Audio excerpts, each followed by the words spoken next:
बिस्मिल्लाहिर्रहमानिर्रहीम। अस्सलाम वालेकुम नाज़रीन, आप यूट्यूब चैनल देख रहे हैं। मैं इमरान ख़ान हूँ। सबसे पहले बहावल नगर वाला जो वाक़या है, मैंने आपसे कहा था पिछले वीलॉग में तफसीलात जब आएंगी तो आपके साथ शेयर करेंगे। जो अब तक की तफसीलात हैं वो ये हैं कि पुलिस को चंगी पड़ी फेंटी लगी है। बहुत मार पड़ी पुलिस वालों को, और पड़नी चाहिए पुलिस वालों को मार। जब गैर कानूनी काम करेंगे तो मार पड़ेगी। इससे पहले लेकिन क्या पुलिस ने पहली मरतबा ये गैर कानूनी काम किया है? देखिए, बेशुमार लोगों के घरों में पुलिस बगैर वारंट के दाखिल हुई है। मेरे अपने घर में पुलिस 3 मरतबा बगैर वारंट के दाखिल हुई है। दर्जनों की तादाद में दाखिल हुई है और यूनिफॉर्म के साथ दाखिल हुई है। तो क्या मैं पुलिस को पकड़ के बिठा सकता हूँ या उनके ऊपर गोली चला सकता हूँ या उनके साथ लड़ाई कर सकता हूँ? मैंने हमेशा ऐसा कुछ नहीं किया। मैंने इसलिए नहीं किया कि रियासती इदारा है और अगर ये यूनिफॉर्म के अंदर आए हैं, ये गैर कानूनी तरीके से भी आए हैं, तो मैं कानूनी तरीके से इनके साथ लड़ सकता हूँ। अदालत में जाऊँगा, अगले फोरम के ऊपर जाऊँगा, इनके ऊपर एप्लीकेशन दूँगा। और अभी पुलिस के ख़िलाफ़ बहुत सारी कार्रवाइयाँ मेरी पेंडिंग हैं, वो मैं करूँगा इंशाल्लाह। वक्त हमेशा एक जैसा नहीं रहता। ये पुलिस वाले सारे के सारे जिन्होंने ये जुल्म और ज़्यादती की है, इनके बारे में ना सिर्फ डाटा मौजूद है बल्कि इन्होंने जो कुछ भी मेरे साथ किया है या मेरे आसपास लोगों के साथ किया है, वो सारा रिकॉर्ड का हिस्सा है और वक्त आने पर इनको इसका जवाब देना पड़ेगा। वक्त हमेशा एक जैसा नहीं रहता, लेकिन मैंने कानूनी रास्ता इख्तियार किया है। पाकिस्तान तहरीक इंसाफ के लोग जो हैं वो इसको देख रहे हैं एक और नज़र से। वो ये कह रहे हैं हमारे घर में तो रोज़ाना छापे पड़ते हैं, चादर और चारदीवारी का तकद्दुस पामाल किया जाता है। रोज़ाना हमारे घर वालों को आकर पुलिस वाले मारते हैं, अटैक करते हैं, हमला करते हैं, जलील करते हैं, ख़वातीन को उठाकर ले जाते हैं, बच्चों को उठाकर ले जाते हैं, मर्दों को घसीटते हुए ले जाते हैं। चादर और चारदीवारी का तकद्दुस ऐसा है कि जब पूछते हैं उनको कि आपके पास है कोई वारंट, तो पुलिस दिखाती ही नहीं। ये सारी चीज़ें जो हैं वो तहरीक इंसाफ के लोग शिकवा कर रहे हैं। उनका शिकवा बिल्कुल जायज़ है, गलत नहीं है। लेकिन यहाँ पर भी मुबैना तौर पे पुलिस ने गलत काम किया। जो मेरे पास इंफॉर्मेशन है ज़रा उसको आप सुन लीजिए। भावल नगर के इलाके चक सरकारी में छापे के दौरान ख़वातीन पर तशद्दुद पर SHO समेत 4 एहलकारों के ख़िलाफ़ मुकदमा दर्ज कर लिया गया। पुलिस ने बताया कि SHO रिजवान अब्बास और 3 एहलकारों के ख़िलाफ़ मुकदमा इख्तियारात के गलत इस्तेमाल और फ़राइज़ में कोताही पर दर्ज किया गया। पुलिस के मुताबिक पुलिस एहलकारों के ख़िलाफ़ तहकीकात की जा रही हैं, जिसके बाद कानूनी कार्रवाई अमल में लाई जाएगी।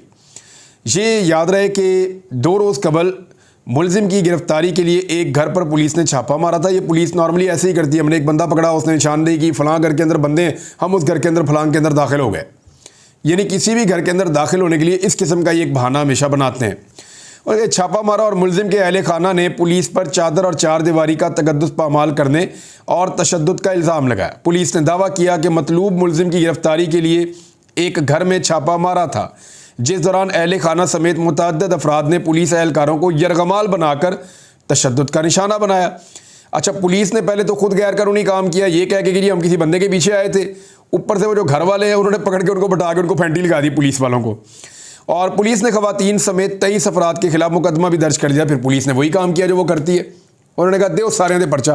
पुलिस ने सब पे पर्चा दे दिया और मामला रफा दफा करने की कोशिश की। बाद में पता चला कि पुलिस का भी कसूर है, और क्योंकि जो वहाँ पे जिस घर के ऊपर पुलिस ने रेड किया था उसमें एक पाक फौज का एहलकार था। जब मामला खुला तो उन्होंने पकड़ के पुलिस वालों ने अपने पुलिस वाले अंदर कर दिए, उनके ऊपर पर्चा भी दे दिया। अब उसके बाद जो है वो क्या हुआ, वो मनाज़र आप सारे देख रहे हैं सोशल मीडिया पे। फिर बहुत बड़ी तादाद में जो है वो फोर्स आई, उन्होंने पकड़ के पुलिस वालों को फेंटी लगाई। पुलिस वालों ने एतराफ़ जुर्म भी किया। पुलिस वाले जो है वो घुटनों के बल भी बैठे, उन्होंने माफ़ियाँ भी मांगी, और ये पुलिस के साथ हुआ। लेकिन क्या जितना भी पुलिस ने जुल्म किया पिछले 2 साल में हम देखते रहे, क्या कहीं पर पुलिस के साथ ये सारा कुछ हुआ? ये सारा कुछ इससे पहले पुलिस के साथ नहीं हुआ। हालांकि पुलिस ने बड़ी बड़ी ज़्यादती की है, बड़ा बड़ा जुल्म किया है। परवेज़ लाई के घर का दरवाज़ा जो है उसको गाड़ियाँ मार मार के बख्तरबंद वाली इन्होंने तोड़ा है पुलिस वालों ने। उसके अलावा जो कुछ हमने देखा बाकी जगहों पे, अल्लामा इकबाल की बहू उनके घर के दरवाजे पे गाड़ियाँ मार के गेट तोड़ के अंदर गए, और बहुत सारी जगहों पे। मैं तो उन लोगों के नाम ले रहा हूँ जो चीदा चीदा लोग हैं, और बहुत सारे लोग हैं। मार मार के छापे तबाही फेर दी। मेरे अपने घर पर 3 दफ़ा पुलिस आई है और बगैर वारंट के आई है। हर दफ़ा वारंट इन्होंने कभी नहीं दिखाया और कोई कानूनी जवाज़ नहीं था छापा मारने का। बहरहाल यहाँ पुलिस वालों ने गलत किया, फिर उनके साथ हुआ वो जो फिर गलत करने वाले के साथ होता है। लेकिन गलत, वो एक मुझे जुमला याद है एक दोस्त का, उन्होंने कहा उन्होंने गलत किया और फिर उनके साथ गलत हो गया। यानी उसने खुद गलत किया और फिर उसके साथ भी गलत हो गया। कहीं ना कहीं जाकर तो जो रस्सी आपकी दराज होती है वो पकड़ी जाती है। अब ये जो अपडेट्स आई हैं उसमें ये है कि पाक फ़ौज के एहलकारों ने पुलिस स्टेशन ए डिवीज़न भावलनगर में पुलिस एहलकारों से मैन हैंडलिंग की। अब इसमें आरपीओ भावलपुर, ये एक बाकायदा तफसील आ गई है, RPO Bahawalpur police lines Bahawalnagar पहुंचे और ज़ख्मी पुलिस एहलकारों से उन्होंने मुलाकात की। उसके बाद वो भावलनगर कैंट चले गए। आरपीओ और भावलपुर डिवीज़न और कमांडर 57 ब्रिगेड भावलनगर के दरमियान मुलाकात हुई। बाद आरपीओ कमांडर 57 ब्रिगेड और डीपीओ भावलनगर ने डीएचक्यू अस्पताल भावलनगर के सर्जिकल वार्ड का दौरा किया। उन्होंने मरीज़ों बिलखसूस ज़ख्मी फ़ौजी जवानों से मुलाकात की। अच्छा, फ़ौजी जवान भी ज़ख्मी हैं, ये यहाँ हमें पता चल रहा है। शुक्र उसकी कोई वीडियो या कोई ऐसी चीज़ मौजूद नहीं है, वरना दिल और बुरा होता हमारा देखकर कि आपस में जो है वो इस किस्म की लड़ाई हो रही है। लेकिन ये जो फ़ौजी जवान ज़ख्मी हुए उनके साथ वगैरह मुलाकात की और उनकी सेहत के बारे में दरियाफ़्त किया। हस्पताल से वो डीसी ऑफिस भावलनगर मुकालमे के लिए गए। आरपीओ, डीपीओ, डीसी और कमांडर 57 ब्रिगेड ने वहाँ मीटिंग की। मामला खुश असलूबी से हल हो गया। दोनों महकमों के अफसरान ने ऐलान किया कि सोशल मीडिया ने हक़ाइक़ को तोड़ मरोड़ कर पेश किया। उन्होंने मुजरिमों और दहशतगर्दों के खिलाफ लड़ने के लिए अपनी कोशिशें जारी रखने के इरादे का इजहार किया। मुलाकात के बाद आरपीओ ने दोबारा डीएचक्यू अस्पताल का दौरा किया और ज़ख्मी फ़ौजी एहलकारों को इंसाफ फराहम करने की यकीन दहानी करवाई। फ़ौज के ज़ख्मी एहलकारों को इलाज के लिए CMH और पुलिस एहलकारों को डीएचक्यू अस्पताल भावलनगर मुंतकिल कर दिया गया है और FIR का मामला आने वाले दिनों में हल हो जाएगा। ये है जी सूरत हाल वहाँ से। और उसके बाद पुलिस का जो स्टेटमेंट है वो भी आपको पढ़ के सुना देते हैं, बहुत ज़रूरी है। पुलिस ने जो एक स्टेटमेंट जारी किया है अपने official Punjab police official account से, ऑफिशियल DPRPP यानी पुलिस का जो PR का डिपार्टमेंट है उसने ये दिया है।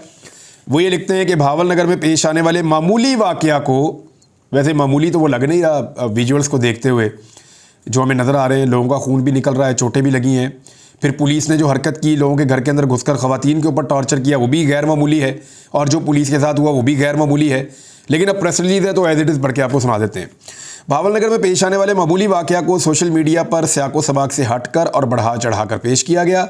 ये गलत तासुर पैदा करने की कोशिश की गई कि जैसे पाक फ़ौज और पंजाब पुलिस के दरमियान कोई महाजराई हुई है। सोशल मीडिया पर गैर मुसद्दक़ा बातें वायरल होने के बाद दोनों इदारों की तरफ से फौरी जॉइंट इन्वेस्टिगेशन की गई, ईद वाले दिन ही की गई, जिसमें दोनों इदारों के अफसरान ने तमाम हक़ाइक़ का जायज़ा लिया और मामले को खुश असलूबी से हल कर लिया। पाक फ़ौज और पंजाब पुलिस दहशतगर्दों, शरपसंदों और ख़तरनाक मुजरिमों को कैफ़े किरदार तक पहुँचाने के लिए पूरे सूबे में मुश्तरका कार्रवाइयाँ जारी रखे हुए हैं। आवाम से दरख्वास्त है कि वो सोशल मीडिया के जाली प्रोपेगेंडा पर कान ना धरें। मामला ये है कि ये तो मामला हो गया खुश असलूबी से हल, और हम उम्मीद करते हैं कि आइंदा कोई भी दो इदारे ऐसे आमने सामने नहीं आएंगे कि मैन हैंडलिंग हो, चाहे एक तरफ से हो चाहे दूसरी तरफ से हो। और अगर कभी ऐसा कोई वाक़या होता भी है तो कानून का दरवाज़ा खटखटाया जाए, ना कि कानून को अपने हाथ में कोई भी एक फ़रीक ले। रूल ऑफ लॉ तो इसी को कहते हैं कि कानून के मुताबिक चीज़ों को डील किया जाए, ताकत और डंडे के साथ डील ना किया जाए। अब आ जाए इस मामले के ऊपर कि सोशल मीडिया के ऊपर क्या तूफ़ान मचा हुआ है।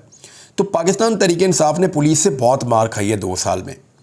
अब पाकिस्तान तहरीक इंसाफ के अलावा और भी बेशुमार लोगों ने बहुत मार खाई है पुलिस से। पुलिस आपको पता है जहाँ किसी को कमज़ोर देखती है तो दबा देती है, कुट चोट लगा देती है।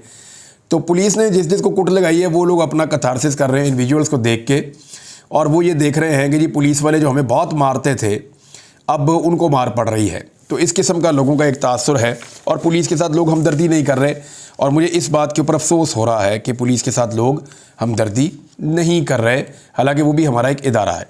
नादरीन, जो जजेस वाला मामला है ना, जो 6 जजेस ने ख़त लिखा, ये तूल पकड़ता जाएगा और ये इतनी जल्दी रिजॉल्व नहीं होगा, क्योंकि मेरी इतला के मुताबिक भी ये जो 6 जजेस हैं ये डटे हुए हैं और इन्होंने बहुत सोच समझ के तमाम रास्ते अपनाने के बाद आखिरी रास्ते के तौर पर यह ख़त लिखा था। इसके अलावा इनके पास कोई रास्ता बचा नहीं था। और काजी फ़ायद ईसा साहब ने पहले प्राइम मिनिस्टर से मुलाकात कर ली, उसके बाद उन्होंने कमीशन के ऊपर रजामंदी दायर कर दी, कमीशन बन गया। फिर वो कमीशन जिनके नाम का बना उन्होंने मादरत कर ली, उसके बाद आज खुद नोटिस ले लिया। अब 7 रुकनी बेंच था, एक जज छोड़ के चले गए।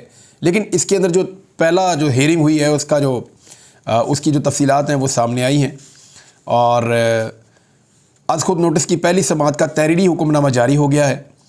अदलिया की जानिब से बतौर इदारा जवाब के लिए पाकिस्तान बार कौंसिल और सुप्रीम कोर्ट बार और वफाक से तजावीज़ तलब की गई हैं। अच्छा, इन तीनों के बारे में आप जहन में रखिएगा कि पाकिस्तान बार कौंसिल हो या सुप्रीम कोर्ट बार हो और वफाक, इन तीनों जगह पे मुस्लिम लीग नून है जो इस सारी सिचुएशन की बेनिफिशरी है। यानी जजेस ये कह रहे हैं कि इमरान खान के केसेस के मामलात में हम पे दबाव आया और उस दबाव की वजह से फ़ायदा शहबाज शरीफ साहब को पहुंच रहा था। शहबाज शरीफ मुस्लिम लीग नून के वज़ीर आज़म हैं। मुस्लिम लीग नून की ही जो वकला का ग्रुप है वो मौजूद है पाकिस्तान बार कौंसिल में और इसके अलावा सुप्रीम कोर्ट बार में। दोनों जगह पे मुस्लिम लीग नून के हमायत याफ्ता वकला मौजूद हैं। यानी एहसन भून साहब या आज़म नज़ीर तारड़ साहब, उनका वहाँ पे कंट्रोल है। और तीसरा, जब वफाक से जवाब मांगा जाएगा तो वफाक में मुस्लिम लीग नून की हुकूमत है। अब एक मरतबा फिर जिनकी हुकूमत है या जो बेनिफिशरी हैं उन्हीं से सुप्रीम कोर्ट ऑफ पाकिस्तान ने तजावीज़ तलब कर ली हैं। वो तजावीज़ अब क्या होंगी वो हम देख लेते हैं। 29 तारीख को हमारे सामने सारी चीज़ें आ जाएंगी। सुप्रीम कोर्ट की जानिब से पहली समाअत के हुक्मनामे में कहा गया है कि इस्लामाबाद हाई कोर्ट के 6 जजों के ख़त के मामले की संजीदगी को देखते हुए अज़ खुद नोटिस लिया गया। हुक्मनामे में कहा गया कि मामले की संजीदगी को देखते हुए वज़ीर आज़म से मुलाकात का फ़ैसला किया गया और फुल कोर्ट इजलास में आर्टिकल 248 के तहत वज़ीर आज़म को हासिल इस्तिस्ना का हवाला दिया गया है। वज़ाहत करते हुए ये भी बताया गया कि वज़ीर आज़म या वज़ीर कानून को तलब नहीं किया जा सकता। आर्टिकल 248 के तहत हुक्मनामे में कहा गया है कि अटॉर्नी जनरल पाकिस्तान के मुताबिक वफाकी वज़ीर कानून ने लाहौर में साबिक चीफ जस्टिस तसद्दुक़ हुसैन जिलानी के घर जाकर मुलाकात की और बाद अज़ां इंक्वायरी कमीशन के बारे में मुजव्वज़ा TOR भी फराहम किए। सुप्रीम कोर्ट ने कहा कि बदकिस्मती से तसद्दुक़ जिलानी के ख़िलाफ़ सोशल मीडिया पर बुरी मुहिम चलाई गई। अच्छा, अब मामला ये है कि वो ख़ुद ये कह चुके हैं तसद्दुक़ जिलानी कि सोशल मीडिया की मुहिम से कोई उनका लेना देना नहीं है, क्योंकि ये जो तहरीरी हुक्मनामा लिखा गया ये उसी तारीख को लिखा गया था जब काजी या उन्हीं दिनों में हुआ जब काजी फ़ायज़ ईसा साहब ने अदालत में ये फ़ेक न्यूज़ दी थी कि तसद्दुक़ जिलानी साहब के ऊपर सोशल मीडिया पे बहुत दबाव आया जिसकी वजह से वो पीछे हट गए। लेकिन तसद्दुक़ जिलानी साहब ने बाद में कहा कि काजी साहब ने ये फ़ेक न्यूज़ दी है, मैं इस वजह से नहीं हटा, मेरे पे अपने ज़मीर का बोझ था या उसका दबाव था, इस वजह से मैं हटा था, ये काम मेरा करने का था नहीं, ये आपके करने का था। तो अब वही चीज़ जो है वो यहाँ पे भी आ गई है, तहरीरी तौर पे आ गई है। तो उम्मीद है कि काजी साहब इसकी तस्हीह कर लेंगे। और अदालत उज़्मा ने अपने हुक्मनामे में बताया कि अटॉर्नी जनरल ने कहा कि जजों के ख़त में मौजूद चीफ जस्टिस ऑफ पाकिस्तान के दौर का कोई वाक़या दर्ज नहीं है। ये तो अब जजेस बताएंगे या उनका कोई वकील अदालत में आएगा तो बताएगा। सुप्रीम कोर्ट ने हाई कोर्ट के जजों के ख़त के मामले पर अदलिया का बतौर इदारा रद्द अमल के लिए Pakistan bar council, supreme court bar और वफाक से जवाब, वही बात होगी कि जवाब भी उनसे मांगा जो इसके वही वाला मामला उसी जगह पे ले गए हैं जो इसके बेनिफिशरी हैं, उन्हीं से जवाब मांगा या तजावीज़ मांगी सुप्रीम कोर्ट ऑफ पाकिस्तान ने। इसके अंदर एक चीज़ और है, मैं आपके साथ शेयर करता हूँ, क्योंकि अतर बिन अल्लाह साहब का इसके अंदर एक इजाफी नोट है। अतर बिन अल्लाह साहब जो है वो इसमें क्या कह रहे हैं, इस्लामाबाद हाई कोर्ट के जजेस का ख़त ज़ाहिर करता है कि वो हर मुतल्लिका फोरम पर मामला उठाते रहे हैं। मामले की संजीदगी के बावजूद इदारे ने रद्द अमल नहीं दिया। 6 जजेस ने वही किया जो हर जज हलफ के मुताबिक करने का पाबंद है। शक की कोई वजह मौजूद नहीं। बड़ा क्लियर कट लिखा अतर बिन अल्लाह साहब ने और उन्होंने जजेस को सपोर्ट किया पूरी तरह से। सियासी असरात रखने वाले केसेस में मुदाखलत को झुटलाया नहीं जा सकता। जुल्फ़िकार अली भुट्टो रेफरेंस में अदालत खुद ये मान चुकी है कि मुदाखलत किस हद तक है। ये दिखाने के लिए असगर खान केस ही काफ़ी है। यानी भुट्टो साहब के केस में भी अदालत मान चुकी है, असगर खान केस के अंदर भी पता है कि कितनी मुदाखलत एजेंसीज की जाती है सियासी मामलात के या सियासी नौयत के केसेस के अंदर। उसके बाद कहते हैं इस्लामाबाद हाई कोर्ट के 6 जजेस के ख़त में एक और संगीन मसला ये भी है कि आइन और कानून तोड़ने को मामूल की बात समझने का कल्चर शुरू हो गया है। ये भी अतर बिन अल्लाह साहब ने कहा। उन्होंने कहा आला तरीन आइनी अदालत के जज की हैसियत से हम ऐसा नहीं कर सकते कि एग्जेक्टिव इख्तियारात के इस्तेमाल में संगीन गलतियां करें और अदालतें अपनी आंखें बंद रखें और इसके नताइज इनफरादी आज़ादियों और हुकूक पर पड़ते हैं। यानी आम आदमी के हुकूक इससे मुतासर हो जाते हैं। अगर अदालतें शहरियों के हुकूक का तहफ़्फ़ुज़ ना कर सकें तो शहरी अदलिया की आज़ादी पर सवालात उठाने में बिल्कुल हक बजानिब हैं। अतर बिन अल्लाह साहब ने कहा कि कभी किसी का एहतसाब नहीं हुआ जिसकी वजह से बिगाड़ बदतरीन शक्ल इख्तियार कर चुका है। मामले की संजीदगी के बावजूद इदारे ने जवाब नहीं दिया। इस्लामाबाद हाई कोर्ट जजेस ने वही किया जो हर जज हलफ के मुताबिक करने का पाबंद है और उन्होंने हाई कोर्ट के जजेस ने आइन की पासदारी का हलफ उठाया है। हाई कोर्ट के 6 जजेस पर शक करने की कोई वजह मौजूद नहीं है। ये अतर अमानुल्लाह साहब ने बहुत क्लैरिटी के साथ ये कह दिया। लेकिन नाज़रीन, एक आखिरी खबर है, मैं आपको इस वीलॉग में जाते जाते दे देता हूँ कि पहाड़ जैसा हौसला क्या होता है। यानी मैंने जब ये खबर सुनी तो मैं हिल गया था, और मैंने वो विजुअल देखा जिसमें इस्माइल हानिया, उनको उनके 3 बेटों और पोतों की शहादत की खबर दी जा रही थी। टेलीफोन पे उनको उनके 3 बेटों, 3 जवान बेटे हैं, उनकी तस्वीरें मैंने देखी हैं। वो बहुत खूबसूरत बच्चे हैं। ये हमास के रहनुमा हैं, इस्माइल हानिया हमास के लीडर हैं, और उनके 3 बेटे शहीद हो गए हैं, और साथ उनके 3 पोते भी शहीद हो गए हैं। और ये वो उस वक्त हुआ, यानी उन्होंने बताया कि मेरे बेटे वहाँ मौजूद थे। एक का नाम हाजिम है, एक का नाम आमिर है, एक का नाम मोहम्मद है। वो शहीद हो गए हैं। वो ख़ुद गज़ा से कतर आए थे और ज़ख्मियों की इयादत के लिए अस्पताल में मौजूद थे। उन्होंने अपने जो बेटों की खबर सुनी है शहादत की, वो इस अंदाज़ में सुनी है और इतने सब्र के साथ सुनी है कि नाकाबिले बयान है। मैं हैरान हो गया इस आदमी का पहाड़ जैसा हौसला देखकर। अल्लाह रब्बुल इज़्ज़त उन्हें सब्र अता फ़रमाए, फ़लस्तीनियों को सब्र अता फ़रमाए, और हमारे फ़लस्तीनी भाइयों की मुश्किलात को आसान फ़रमाए। उनके लिए अल्लाह ताला मेहरबानी कर दे, किसी तरह उनकी ये मुश्किलात कम कर दे। हम तो बेबस हैं मुसलमान। हमारे हुक्मरान जो हैं वो कोई इकट्ठ कर नहीं सकते, इकट्ठे होने के लिए तैयार नहीं हैं, और जो अवाम है वो बेबस हैं, वो कुछ कर नहीं सकते। पाकिस्तान में तो ये भी हुआ कि किसी जगह पे किसी ने झंडा निकाला तो वो पकड़ा गया, किसी जगह पे कोई एहतजाज करने निकला तो वो गिरफ़्तार हो गया। कई और मुल्कों में जब लोग निकलते हैं तो वो भी गिरफ़्तार हो जाते हैं। तो ये तो मुसलमान मुल्कों के अंदर की सूरत हाल है। इस्माइल हानिया ने कहा कि हमारे तमाम लोगों और गज़ा के रिहायशियों के तमाम ख़ानदानों ने अपने बच्चों के खून की भारी कीमत अदा की है, और मैं भी इनमें से एक हूँ। अब उनके बच्चे वहाँ मौजूद थे और गज़ा के अंदर वो शहीद हो गए, पोते भी और बेटे भी।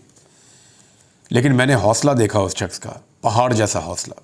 अब तक के लिए इतने ही। अपना ख्याल रखिएगा, अपने चैनल का भी। अल्लाह हाफ़िज़।